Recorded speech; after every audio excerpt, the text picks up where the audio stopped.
Suhasini Kannada vlog ಚಾನೆಲ್ಗೆ ನಿಮ್ಗೆಲ್ಲರಿಗೂ ಸ್ವಾಗತ. Welcome back to my channel. ಇವತ್ತು ಶುಕ್ರವಾರ, ಸೊ ಮಧ್ಯಾಹ್ನ ಮೇಲೆ ನಾನು ಇವತ್ತು ವ್ಲಾಗ್ ಅನ್ನ ಸ್ಟಾರ್ಟ್ ಮಾಡ್ತಾ ಇದ್ದೀನಿ. ಇವತ್ತು ನಮ್ದು ಆನಿವರ್ಸರಿ ಇದೆ. ಸೊ ಅಷ್ಟು ಏನು ಗ್ರ್ಯಾಂಡ್ ಆಗಿ ಏನು ಸೆಲೆಬ್ರೇಟ್ ಮಾಡೋದಿಲ್ಲ. ಸೊ ಜಸ್ಟ್ ಮನೆಯಲ್ಲಿ ಒಂದು ಸ್ವೀಟ್ ಅನ್ನ ಮಾಡ್ತೀವಿ, ಆದ್ರೆ ಹೊರಗಡೆ ಊಟಕ್ಕೆ ಅಂತ ಹೋಗ್ತೀವಿ, ಇಲ್ಲ ಅಂದ್ರೆ ಇಲ್ಲ.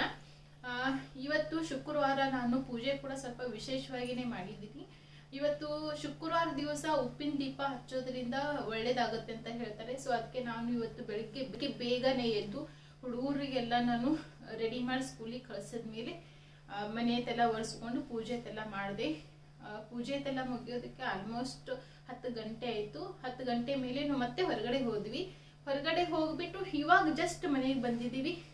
ಮನೆಗೆ ಬರೋಷ್ಟರಲ್ಲಿ ಮಳೆ ಕೂಡ ಸ್ಟಾರ್ಟ್ ಆಯಿತು. ಅರ್ಧ ದಾರಿಯಲ್ಲಿ ನಮಗೆ ಮಳೆ ಹತ್ತು, ಹಾಗೆ ಸ್ವಲ್ಪ ಮಳೆಯಲ್ಲಿ ನಾವು ತೊಯ್ಸ್ಕೊಂಡೇ ಬಂದ್ವಿ. ಸೊ ಇವಾಗ ಟೈಮ್ ಬಂದು 3:30 ಆಗಿದೆ. ನಮ್ಮ ಮನೆಯವರು ಹುಡುಗರನ್ನ ಕರ್ಕೊಂಡು ಬರೋದಕ್ಕೆ ಅಂತ ಹೋಗಿದ್ದಾರೆ. ಸೊ ಇನ್ನೇನು ಹುಡುಗರು ಬಂದು ಬಿಡ್ತಾರೆ. ಸೊ ಅವ್ರು ಬರೋಷ್ಟರಲ್ಲಿ ನಾನು ಬಿಸಿ ಬಿಸಿ ಶೀರಾನ ಮಾಡ್ತೀನಿ. ಸೊ ಇದ್ರದ್ದು ರೆಸಿಪಿನ ಇವತ್ತು ನಿಮ್ಮ ಜೊತೆ ಶೇರ್ ಮಾಡ್ಕೋತೀನಿ. ಶೀರಾ ತಿಂದ್ಮೇಲೆ ನೈಟ್ ಆದರೆ ನಾವು ಹೊರಗಡೆ ಊಟಕ್ಕೆ ಹೋಗ್ತೀವಿ, ಇಲ್ಲ ಅಂದರೆ ಇಲ್ಲ. ಹೋದರೆ ಅದ್ರಲ್ಲೂ ಕೂಡ ನಿಮ್ಮ ಜೊತೆ ಶೇರ್ ಮಾಡ್ಕೋತೀನಿ. ಸೊ ಉಪ್ಪಿನ ದೀಪ ನಾನು ಯಾವ ಥರ ಹಚ್ಚಿದ್ದೀನಿ ಅದು ಕೂಡ ನಿಮ್ಮ ಜೊತೆ ಶೇರ್ ಮಾಡ್ಕೋತೀನಿ. ಸೊ ಇವಾಗ ಫಸ್ಟ್ ಬಂದ್ಬಿಟ್ಟು ನಾನು ಪೈನಾಪಲ್ ಶೀರಾನ ಮಾಡ್ತೀನಿ. ಹಾಗೆ ಇವತ್ತು ಆನಿವರ್ಸರಿ ದಿನ ನಮ್ದು ತುಂಬಾ ಇಂಪಾರ್ಟೆಂಟ್ ಆಗಿರುವಂಥ ಕೆಲಸ ಕೂಡ ಆಯಿತು. ಇವತ್ತೆಷ್ಟು ಒಳ್ಳೆ ದಿನ ಅಂದರೆ ತುಂಬಾನೇ ಖುಷಿ ಆಗ್ತಾ ಇದೆ ನನಗೆ. ಸೊ ಆನಿವರ್ಸರಿ ದಿವಸ ನಾನು ಆ ಕೆಲಸನ ಸ್ಟಾರ್ಟ್ ಮಾಡಿದೆ ಅಂತ ಹೇಳಿಬಿಟ್ಟು ತುಂಬಾನೇ ಖುಷಿ ಆಗ್ತಾ ಇತ್ತು. ಎಷ್ಟು ದಿವಸದಿಂದ ಅನ್ಕೋತಾ ಇದ್ವಿ ನಾವು, ಆಗ್ತಾನೆ ಇರ್ಲಿಲ್ಲ. ಫೈನಲಿ ಇವತ್ತಿನ ದಿವಸ ಇರ್ತದು. ಸೊ ತುಂಬಾನೇ ಖುಷಿ ಆಗ್ತಾ ಇದೆ. ಸೊ ಆ ಖುಷಿಗೋಸ್ಕರ ಕೂಡ ಇವತ್ತು ಪೈನಾಪಲ್ ಶೀರಾನ ಮಾಡ್ತಾ ಇದ್ರಿ. ಆನಿವರ್ಸರಿ ಕೂಡ ಆಯ್ತು, ಮತ್ತೆ ಆ ಕೆಲಸ ಆಗಿದ್ದು ಖುಷಿ ಕೂಡ ಆಯ್ತು. ಸೊ ಎರಡು ಖುಷಿಗೆ ನಾನು ಇವತ್ತು ಶೀರಾನ ಮಾಡ್ತಾ ಇದ್ದೀನಿ. ಸೊ ಇದ್ರದ್ದು ರೆಸಿಪಿನ ಇವತ್ತು ನಿಮ್ ಜೊತೆ ಶೇರ್ ಮಾಡ್ಕೋತೀನಿ. ಸೊ ಬನ್ನಿ. ಶಿರಾ ರೆಸಿಪಿ ನೋಡೋಕ್ಕಿಂತ ಮುಂಚೆ ಬೆಳಿಗ್ಗೆ ನಾನು ಉಪ್ಪಿನ ದೀಪ ಯಾವ ಥರ ಹಚ್ಚಿದ್ದೀನಿ, ಹಾಗೆ ಪೂಜೆ ಯಾವ ಥರ ಮಾಡಿದೆ ಅದನ್ನು ನೋಡ್ಕೊಂಬರೋಣ. ಮೊದಲು ನಾನು ಇಲ್ಲಿ ಪ್ಲೇಟಲ್ಲಿ ಅರಿಶಿಣ ಮತ್ತು ನೀರನ್ನು ಹಾಕಿಬಿಟ್ಟು ಈ ಹದಕ್ಕೆ ಅರಿಶಿಣ ನೀರನ್ನು ರೆಡಿ ಮಾಡ್ಕೊಂಡಿದ್ದೀನಿ. ಇವಾಗ ಅರಿಶಿಣನ ಪಣತೆಗೆಲ್ಲ ಹಚ್ಕೊಳ್ಳೋಣ. ನಾನಿಲ್ಲಿ ಉಪ್ಪಿನ ದೀಪ ಹಚ್ಚೋದಕ್ಕೆ ಟೋಟಲಾಗಿ 4 ಮಣ್ಣಿನ ಪಣತೆಗಳನ್ನು ಯೂಸ್ ಮಾಡ್ತಾಯಿದ್ದೀನಿ. ನೀವು ಫಸ್ಟ್ ಟೈಮ್ ಈ ಉಪ್ಪಿನ ದೀಪನ ಹಚ್ತಾ ಇದ್ದೀರಾ ಅಂದರೆ ಸೊ ಉಪ್ಪಿನ ದೀಪಕ್ಕೆ ಬೇಕಾಗಿರೋಂಥ ಪಣತೆಗಳೆಲ್ಲ ನೀವು ಹೊಸದನ್ನೇ ತೊಗೊಂಬರ್ಬೇಕು. ಮನೆಯಲ್ಲಿ ಇರೋವಂಥ ಯಾವುದೇ ಒಂದು ಪಣತೆಯನ್ನು ನೀವು ಇದಕ್ಕೆ ಯೂಸ್ ಮಾಡೋಂಗಿಲ್ಲ.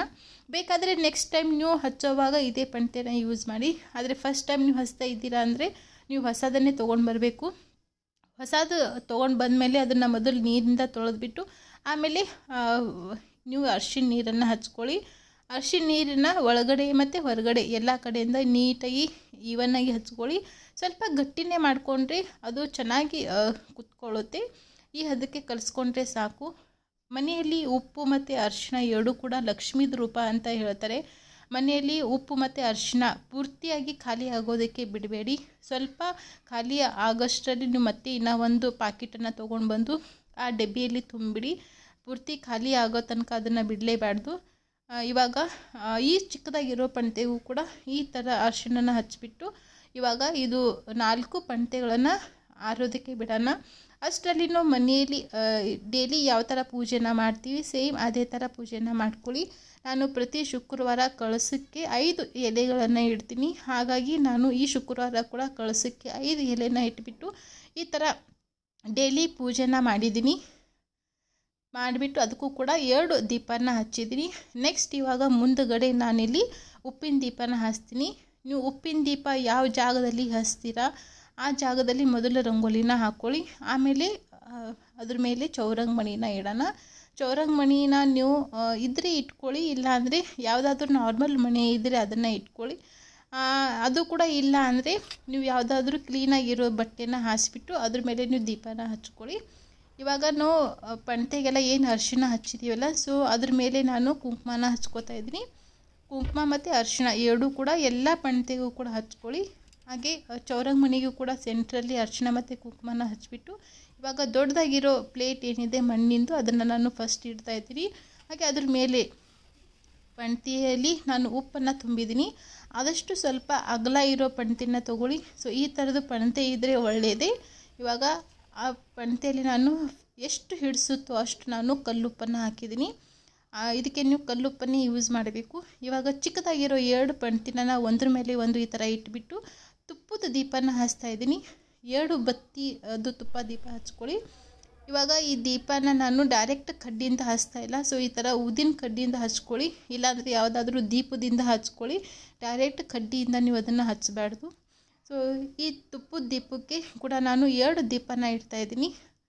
ಸೊ ಅದಕ್ಕೂ ಕೂಡ ಅರಿಶಿಣ ಮತ್ತು ಕುಂಕುಮನ ಹಚ್ಕೊಳ್ಳೋಣ. ಸೊ ದೀಪ ಹಚ್ಚಿದ್ಮೇಲೆ ತಿರ್ಗಾನು ಮತ್ತು ಅರಿಶಿಣ ಮತ್ತು ಕುಂಕುಮನ ಹಚ್ಚಬೇಕು. ಎಷ್ಟು ಸಾಧ್ಯವಾಗುತ್ತೋ ಅಷ್ಟು ಬೆಳಿಗ್ಗೆ ಬೇಗನೆ ಈ ಪೂಜೆನ ಮುಗಿಸ್ಬೇಕು. ನೀವು ನಾಳೆ ಪೂಜೆ ಮಾಡ್ತೀರಾ ಅಂದರೆ ಸೊ ಹಿಂದಿನ ದಿವಸನೇ ನೀವು ಎಲ್ಲ ಪೂಜೆಗೆ ಬೇಕಾಗಿರೋವಂಥ ಎಲ್ಲ ಐಟಮ್ಸ್ ಏನಿದೆ ಅದೆಲ್ಲ ಕೂಡ ನೀವು ನೈಟಲ್ಲೇ ರೆಡಿ ಮಾಡ್ಕೊಳ್ಳಿ. ಆವಾಗ ನಿಮಗೆ ಬೆಳಿಗ್ಗೆ ಬೇಗ ಎದ್ದಿದ ತಕ್ಷಣ ಪೂಜೆ ಮಾಡೋದಕ್ಕೆ ಈಸಿ ಆಗುತ್ತೆ. ನೀವು ಬೆಳಿಗ್ಗೆ ತೊಗೊಂಡು ಬಂದು ಮಾಡ್ತಾ ಇದ್ದೀರಾ ಅಂದರೆ ತುಂಬಾ ಲೇಟ್ ಆಗಿಬಿಡುತ್ತೆ. ಆದರೆ ಇದು ಪೂಜೆ ಏನಿದೆ ಅದನ್ನು ನೀವು ಆದಷ್ಟು ಬೆಳಿಗ್ಗೆ 8 ಗಂಟೆ ಒಳಗಡೆ ಮಾಡಿದ್ರೆ ಒಳ್ಳೆಯದು. ಸೊ ಇವಾಗ ನಮ್ಮ ಮಕ್ಕಳು ಎಲ್ಲ ಸ್ಕೂಲಿಗೆ ಹೋದ್ಮೇಲೆ ನಾನು ಇಲ್ಲಿ ಪೂಜೆನ ಮಾಡ್ತಾಯಿದ್ದೀನಿ. ಆದರೆ ನಾನು ಮುಂದಿನ ವಾರ ಕೂಡ ಇದಕ್ಕಿಂತ ಬೆಳಿಗ್ಗೆ ಬೇಗ ಮಾಡೋದಕ್ಕೆ ಟ್ರೈ ಮಾಡ್ತೀನಿ. ಸೊ ನೀವು ಇದಕ್ಕೆ ಯಾವ ಥರ ಹೂವಿಂದ ಅಲಂಕಾರ ಮಾಡೋದಕ್ಕಾಗುತ್ತೋ ಸೊ ನೀವು ಆ ಥರ ಮಾಡ್ಕೊಳ್ಳಿ. ನಾನಿಲ್ಲಿ ಶಾವಂತಿಗೆ ಹೂವು, ರೋಸ್ ಹೂವು ಮತ್ತು ಮಲ್ಲಿಗೆ ಹೂವಿಂದ ಮಾಡ್ತಾಯಿದ್ದೀನಿ. ಹಾಗೆ ನೈವೇದ್ಯಕ್ಕೆ ನಾನು 5 ಬಾಳೆಹಣ್ಣು, ಎಲೆ, ಅಡಿಕೆ ಮತ್ತು ಅರಿಶಿಣ ಕುಂಕುಮನ ಇಟ್ಟಿದ್ದೀನಿ. ಹಾಗೆ ಇವಾಗ ದೀಪಕ್ಕೂ ಕೂಡ ಒಂದೊಂದು ಹೂವನ್ನ ಇಟ್ಬಿಟ್ಟು ಈ ಥರ ಸಿಂಪಲ್ಲಾಗಿ ಅಲಂಕಾರನ ಮಾಡಿದ್ದೀನಿ. ಸೊ ಇದೇ ಥರ ಮಾಡಿ ಅಂತ ನಾನು ನಿಮಗೆ ಹೇಳೋದಿಲ್ಲ. ಸೊ ನಾನು ನಿಮಗೆ ಜಸ್ಟ್ ತೋರಿಸ್ತಾ ಇದ್ದೀನಿ ಯಾವ ಥರ ಮಾಡೋದು ಅಂತ ಹೇಳಿಬಿಟ್ಟು. ನಿಮಗೆ ಯಾವ ಥರ ಮಾಡೋದಕ್ಕೆ ಆಗುತ್ತೋ ಹಾಗೆ ನಿಮ್ಮದು ಅನುಕೂಲ ನೋಡಿಕೊಂಡು ನೀವು ಅದನ್ನು ಮಾಡ್ಕೊಳ್ಳಿ. ನಾನಿಲ್ಲಿ ತುಪ್ಪದ ದೀಪನ ಹಚ್ಚಿದ್ದೀನಿ. ಸೊ ನಿಮ್ಮ ತುಪ್ಪದ ದೀಪ ಹಚ್ಚೋದಕ್ಕೆ ಆಗಲಿಲ್ಲ ಅಂದರೆ ನಾರ್ಮಲ್ ಎಣ್ಣೆ ದೀಪ ಕೂಡ ಹಚ್ಕೋಬೋದು. ಹೂವಿನಿಂದ ಸಿಂಪಲ್ಲಾಗಿ ಅಲಂಕಾರನ ಮಾಡಿಬಿಟ್ಟು ಇವಾಗ ಧೂಪದಿಂದ ಇದನ್ನು ಬೆಳಗಿದ್ರೆ ಸೊ ನಮ್ಮ ಪೂಜೆ ಕಂಪ್ಲೀಟ್ ಆಯಿತು. ನಾನು ಟೋಟಲ್ ದೇವ್ರ ಮನೆಯಲ್ಲಿ 5 ದೀಪನ ಹಚ್ಚಿದ್ದೀನಿ. ಸೊ ಚಂದನ ಈ ದೀಪನ ಆರೋದಕ್ಕೆ ಬಿಡಬೇಡಿ. ಸೊ ಹಾಗೆ ನೋಡ್ತಾ ಇರಿ. ನೋಡಿ ಫೈನಲಾಗಿ ಪೂಜೆ ನಂದು ಆಯಿತು. ಎಷ್ಟು ಸಾಧ್ಯವಾಗುತ್ತೋ ಅಷ್ಟು ಬೆಳಿಗ್ಗೆ ಬೇಗನೆ ಎದ್ದು ಮಾಡ್ಕೊಳ್ಳಿ. ಸೊ ನಂದು ಪೂಜೆ ಬಂದುಬಿಟ್ಟು ಬೆಳಗ್ಗೆ 8 ಗಂಟೆ ಅನ್ನೋಷ್ಟರಲ್ಲಿ ಆಯಿತು. ಸೊ ನೀವು ಕೂಡ ಟ್ರೈ ಮಾಡಿ. ಸೊ ಒಳಗಡೆಯಿಂದ ಪೂಜೆ ಆದಮೇಲೆ ನೆಕ್ಸ್ಟ್ ನಾನು ಹೊರಗಡೆ ಅಂದರೆ ಹೊಸ್ತಲಲ್ಲಿ ಕೂಡ ನಾನು ಪೂಜೆನ ಮಾಡ್ತಾಯಿದ್ದೀನಿ. ಪ್ರತಿ ಶುಕ್ರವಾರ ಹೊಸ್ತಲಿಗೆ ಕೂಡ ಅರಿಶಿಣ ಹಚ್ಚೋದ್ರಿಂದ ಒಳ್ಳೆಯದಾಗುತ್ತೆ ಅಂತ ಹೇಳ್ತಾರೆ. ಹೊಸ್ತಲಿಗೆ ಕೂಡ ಅರಿಶಿಣನ ಹಚ್ಚಿಬಿಟ್ಟು ಅದಕ್ಕೆ ಕುಂಕುಮ, ಅರಿಶಿಣ ಮತ್ತು ಹೂವು ಹಾಗೆ ರಂಗೋಲಿನ ಇಟ್ಬಿಟ್ಟು ಇದ್ರದ್ದು ಕೂಡ ಪೂಜೆ ಮಾಡ್ತೀನಿ. ಸೊ ಇದು ಹೊರಗಡೆ ಜೋರು ಮಳೆ ಕೂಡ ಬರ್ತಾ ಇದೆ. ಎಲ್ಲ ಆನ್ಸರ್ ಮತ್ತು ಕ್ವೆಶ್ಚನ್ ವಿಷಯ ಇವತ್ತು ಎಕ್ಸಾಮ್ ಮುಗೀತಲ್ಲ ನಿಂದು? ಲಾಸ್ಟ್ ಫೈನಲ್ ಇವತ್ತು. 2 ಎಕ್ಸಾಮ್ 2 ಮಂಡೇ ಮತ್ತು ಟ್ಯೂಸ್ಡೇ ಅಲ್ಲ. ಇವತ್ತು ಹಿಂದಿ ಇತ್ತು. ನಂದು ಹಾಗೈತಿ ಹಿಂದಿ? ಈಸಿ ಇತ್ತಾ? ಎಲ್ಲ ಸ್ಟಡಿ ಮಾಡಿದ್ ಗೊತ್ತಾ? ಸೊ ಇದೇ ವರ್ಷದಿಂದ ಅವರು ಹಿಂದಿನ ಮಾಡ್ತಾ ಇದ್ದಾರೆ. ಸೊ ಪರವಾಗಿಲ್ಲ, ಇವಾಗ ಇಬ್ರು ಕೂಡ ಹಿಂದಿ ಚೆನ್ನಾಗಿ ಓದ್ತಾರೆ, ಬರೀತಾರೆ. ಸೊ ನಾವು US ಇಂದ ಬಂದ್ಬಿಟ್ಟು ಒಂದು 6-7 ತಿಂಗಳು ಆಯ್ತು ಅಷ್ಟೇ. ಸೊ 7 ತಿಂಗಳಲ್ಲಿ ಇಬ್ರು ಮಂದಿ ಕನ್ನಡ ಹಿಂದಿ ಸೂಪರ್ ಆಗಿ ಕಲ್ತಿದ್ರು. ಏನಿದೆ ಪೈನಾಪಲ್ ಎಲ್ಲ ಸೆಟಪ್. ಇವತ್ತು ಸ್ವೀಟ್ ಮಾಡೋಣ ಏನಾದ್ರು? ಇವತ್ತೇನು ಸ್ಪೆಷಲ್? ಏನ್ ಮಾಡೋದು ಇವತ್ತು? ಹೋಗದಾ? ಮಳಿ ಬರ್ಲಿತ್ತಲ್ಲ. ಚಲೋ ಅನ್ಸ್ತದೆ ಒಂದು ಡ್ರೆಸ್ದಾಗ ವಾರ್ಮ್ ಆಕತಿ ಮಳಿ ನೋಡೋದು. ಸೂಪರ್. ಹೌದಾ ವಿಷಯ? ಈ ಫಸ್ಟ್ ಶಿರಾ ತಿನ್ನೋಣ. ಪೈನಾಪಲ್ ಶಿರಾ ಮಾಡ್ತೀನಿ ಇವಾಗ. ಶಿರಾ ಅಂದ್ರೆ ಸ್ವೀಟ್ ರೆಸಿಪಿ. ಓಕೆನಾ? ಟೇಸ್ಟ್ ಮಾಡು. ಓಕೆ ಸರಿ, ಹೋಗಿ ಫ್ರೆಶ್ ಹಬ್ಬ. ಪೈನಾಪಲ್ ಶಿರಾ ಮಾಡೋದಕ್ಕೆ ನಾನಿಲ್ಲಿ ಒಂದು ಅರ್ಧ ಕಪ್ಗಿಂತ ಸ್ವಲ್ಪ ಜಾಸ್ತಿ ರವೆ ತೊಗೊಂಡಿದ್ದೀನಿ. ಸಕ್ಕರೆ, ರವೆ ಎಷ್ಟಿದೆ ಅದಕ್ಕಿಂತ ಒಂದು ಸ್ವಲ್ಪ ಕಡಿಮೆ ಸಕ್ಕರೆ ತೊಗೊಂಡಿದ್ದೀನಿ. ಅರ್ಧ ಕಪ್ಪಷ್ಟು ಪೈನಾಪಲ್ ಸಣ್ಣದಾಗಿ ಕಟ್ ಮಾಡ್ಕೊಂಡಿರೋದು, ಮತ್ತು ತುಪ್ಪ, ಏಲಕ್ಕಿ ಪುಡಿ, ಒಂದೇ ಒಂದು ಚುಟಿಕೆಯಷ್ಟು ಉಪ್ಪು, ದ್ರಾಕ್ಷಿ ಮತ್ತು ಕಾಜು ಮತ್ತು ಬಾದಾಮಿ ನಾನು ಸಣ್ಣದಾಗಿ ಚಾಪ್ ಮಾಡಿ ಇಟ್ಕೊಂಡಿದ್ದೀನಿ. ಬನ್ನಿ ಇವಾಗ ಶಿರಾ ಮಾಡೋಣ. ಶಿರಾ ಮಾಡೋದಕ್ಕೆ ನಾನಿಲ್ಲಿ ದಪ್ಪ ತಳ ಇರೋ ಕಡೆಗೆ 2 ಟೀ ಸ್ಪೂನಷ್ಟು ತುಪ್ಪನ ಹಾಕ್ಕೋತಾ ಇದ್ದೀನಿ. ನೀವು ಕೂಡ ಅಷ್ಟೇ ಶಿರಾ ಮಾಡಬೇಕಾದ್ರೆ ಆದಷ್ಟು ಸ್ವಲ್ಪ ದಪ್ಪ ತಳ ಇರೋ ಪಾತ್ರೆ ಅಥವಾ ಕಡೆಯೇ ಯೂಸ್ ಮಾಡಿ.